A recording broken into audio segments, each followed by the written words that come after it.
Tričko 3 roky ukrývali rodičia v bratislavskom byte, budú môcť konečne pochovať. Pohreb ľudsky pripravujete vy. Pre ľudsku cudzí, ale dobrí ľudia.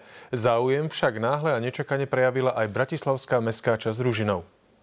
Verejnosť, ktorej záleží na dôstojnom pohrebe utýranej Ľudsky Luknárovej, sa pravdepodobne už v blízkej dobe bude môcť zúčastniť pohrebu. Telesné pozostatky malého 5-ročného dievčatka totiž dnes Ústav súdneho lekárstva vydal pohrebnej službe.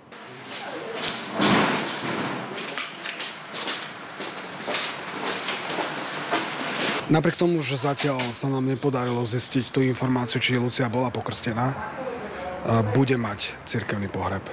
Nepripadá do úvahy civilný pohreb. A práve o vykonanie civilného pohrebu prejavil záujem miestny úrad v Ružinove na základe žiadosti spred pol roka od nezamestnaného biologického otca Ľudsky.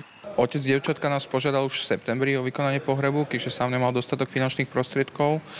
Z tohto dôvodu sme to my aj oznámili policajnému zboru. O tejto skutočnosti však úradníci informovali nesprávne policajné oddelenie. Na obvodné oddelenie Ružinov Západ, ktorý s uvedenou vecou v podstate nemal nič spoločné. Z tohto dôvodu sa o tejto žiadosti nedozvedel nič. Ani vyšetrovateľ okresný, ani krajská vyšetrovateľka a už vôbec nedozorujúca prokurátorka. Žiaľ, až z médií sme sa dozvedeli, že prokurátor vydal súhlas úplne inej osobe. Úplne logicky aj v súlade so zákonom o pohrebníctve, keďže nebolo osoby, okrem pána Stríška, ktorá by mala záujem o pochovanie maloletej, tak tento súhlas vydala jemu. Pre Ľudsku stále posielate všetko potrebné pre rozlúčku s týmto utíraným anielikom. Biela truhla so zlatým krížom prichádza od dobrých ľudí z Oravy.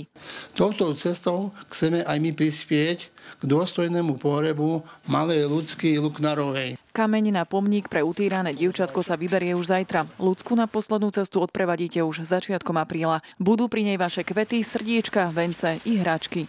Iveta Krupová, televízia Joj.